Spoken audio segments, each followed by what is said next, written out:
ಮನೆಯಲ್ಲಿ ಆಲೂಗಡ್ಡೆ ಇದ್ದರೆ ಸಾಕು, ಈ ಸೂಪರ್ ಸ್ನ್ಯಾಕ್ಸ್ ರೆಸಿಪಿನ ಒಂದ್ಸಲ ಟ್ರೈ ಮಾಡಿ ನೋಡಿ. ತುಂಬಾ ಕ್ರಿಸ್ಪಿಯಾಗಿ ಬರುತ್ತೆ, ಮಕ್ಕಳಿಗಂತೂ ತುಂಬಾ ಇಷ್ಟ ಆಗುತ್ತೆ ಈ ರೆಸಿಪಿ.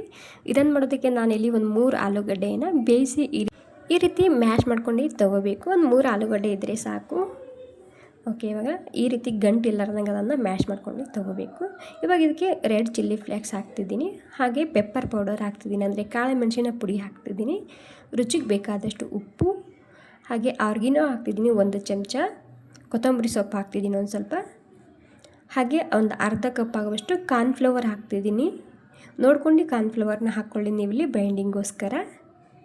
ಓಕೆ, ನೀಟಾಗಿ ಸ್ವಲ್ಪ ಮಿಕ್ಸ್ ಮಾಡ್ಕೊಂಡಿನಿ. ನಂತರ ಇಲ್ಲಿ ಒಂದು 3 ಬ್ರೆಡ್ ತೊಗೊಂಡಿದ್ದೀನಿ. ಈ ಬ್ರೆಡ್ ನೀರಿನಲ್ಲಿ ಈ ರೀತಿ ಡೀಪ್ ಮಾಡ್ಕೋಬೇಕು. ನಂತರ ಇದನ್ನ ಕೈಲಿಂದ ಸ್ವಲ್ಪ ಈ ರೀತಿ ಪ್ರೆಶ್ ಮಾಡ್ಕೋಬೇಕು, ನೀರು ಇರಬಾರ್ದು, ಆ ರೀತಿ ಟೈಟಾಗಿ ಈ ರೀತಿ ಪ್ರೆಶ್ನ ಮಾಡ್ಕೊಂಡು ಈ ಬ್ರೆಡ್ನ ಸ್ವಲ್ಪ ಈ ರೀತಿ ಚಾಕುಲಿಂದ ಕಟ್ ಮಾಡ್ಕೊಂಡು ತೊಗೋಬೇಕು.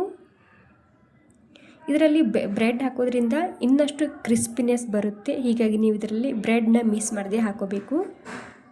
ಓಕೆ ನೋಡಿ, ಇವಾಗ ಬ್ರೆಡ್ ಹಾಕ್ಕೊಂಡಿನಿ. ಬ್ರೆಡ್ ಹಾಕ್ಕೊಂಡಿದ್ದನ್ನು ನೀಟಾಗಿ ನಾರ್ಮಲಾಗಿ ಹಿಟ್ಟು ಯಾವ ರೀತಿ ನಾದ್ಕೊತೀವಲ್ಲ ಆ ರೀತಿ ಹಿಟ್ಟನ್ನ ನಾದ್ಕೋಬೇಕು.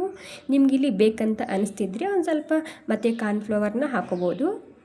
ಓಕೆ ನೋಡಿ, ನೀಟಾಗಿ ಮಿಕ್ಸ್ ಮಾಡ್ಕೊಂಡಿನಿ. ಮತ್ತು ಇದಕ್ಕೆ ರೆಸ್ಟ್ ಮಾಡೋಕ್ಕೆ ಬಿಡಬೇಕಂತೇನಿಲ್ಲ, ನೀವು ನಾದಿದ ತಕ್ಷಣ ಮಾಡ್ಕೋಬೋದು ಈ ಸ್ನ್ಯಾಕ್ಸ್ ರೆಸಿಪಿ. ಈ ರೀತಿ ರೌಂಡಾಗಿ ಮೊದಲಿಗೆ ಉದ್ದ ಇದನ್ನು ಮಾಡ್ಕೋಬೇಕು. ನಂತರ ಚಾಕುಗೆ ಒಂದು ಸ್ವಲ್ಪ ಎಣ್ಣೆನ ಹಚ್ಚಿ ಈ ರೀತಿ ಕಟ್ ಮಾಡ್ಕೊಂಡು ತೊಗೋಬೇಕು.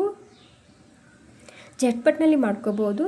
ಮನೆಯಲ್ಲಿ ಎಲ್ಲ ಸಾಮಗ್ರಿ ಇದ್ದರೆ ಒಂದು 10 ನಿಮಿಷದಲ್ಲಿ ರೆಡಿಯಾಗುತ್ತೆ ಈ ರೆಸಿಪಿ. ತುಂಬ ಕ್ರಿಸ್ಪಿಯಾಗಿ ಬರುತ್ತೆ, ಚಹಾ ಜೊತೆಗೆ ಸೂಪರಾಗಿರುತ್ತೆ ಈ ಸ್ನ್ಯಾಕ್ಸ್ ರೆಸಿಪಿ. ನಂತರ ಈ ರೀತಿ ಸ್ಪೂನ್ನಿಂದ ಮಾಡಿದರೆ ಆಯಿತು, ಸರಿಯಾಗಿ ಕಾಣುತ್ತೆ ಅದು ನೋಡೋದಕ್ಕೆ. ಓಕೆ, ನೀವಿಲ್ಲಿ ಎಲ್ಲನೂ ಒಂದೇ ಸಲ ರೆಡಿ ಮಾಡಿಟ್ಕೋಬೋದು. ಸೈಡ್ನಲ್ಲಿ ಎಣ್ಣೆ ಕೂಡ ನಾನು ಬಿಸಿ ಮಾಡೋದಕ್ಕೆ ಇಟ್ಟಿದ್ದೆ, ಇವಾಗ ಎಣ್ಣೆ ಕೂಡ ಬಿಸಿಯಾಗಿದೆ.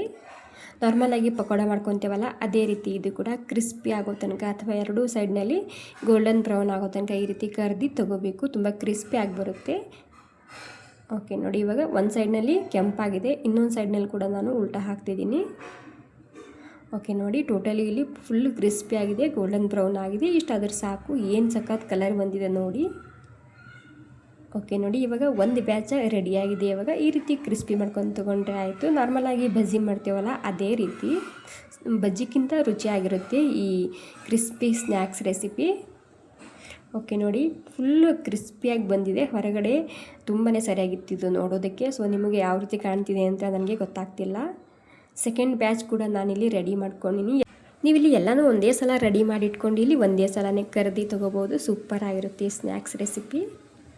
ಓಕೆ, ಈ ಸಿಂಪಲ್ ಆಲೂ ಸ್ನ್ಯಾಕ್ಸ್ ರೆಸಿಪಿ ನಿಮಗೆ ಸ್ವಲ್ಪನಾದರೂ ಇಷ್ಟ ಆಗಿದ್ರೆ ಒಂದು ಲೈಕ್ ಮಾಡಿ. ಹಾಗೆ ನೀವು ಈ ವಿಡಿಯೋ ಎಲ್ಲಿಂದ ನೋಡ್ತಿದ್ದೀರಂತ ನನಗೆ ಕಾಮೆಂಟ್ ಮೂಲಕ ತಿಳಿಸಿ. ಈ ಸಿಂಪಲ್ ಆಲೂ ಸ್ನ್ಯಾಕ್ಸ್ ರೆಸಿಪಿ ನಿಮಗೆ ಸ್ವಲ್ಪನಾದರೂ ಇಷ್ಟ ಆಗಿದ್ರೆ ಒಂದು ಲೈಕ್ ಮಾಡಿ. ಥ್ಯಾಂಕ್ ಯು ಸೋ ಮಚ್ ಎಲ್ರಿಗೂ. ಖಂಡಿತ ಒಂದು ಸಲ ಟ್ರೈ ಮಾಡಿ ನೋಡಿ.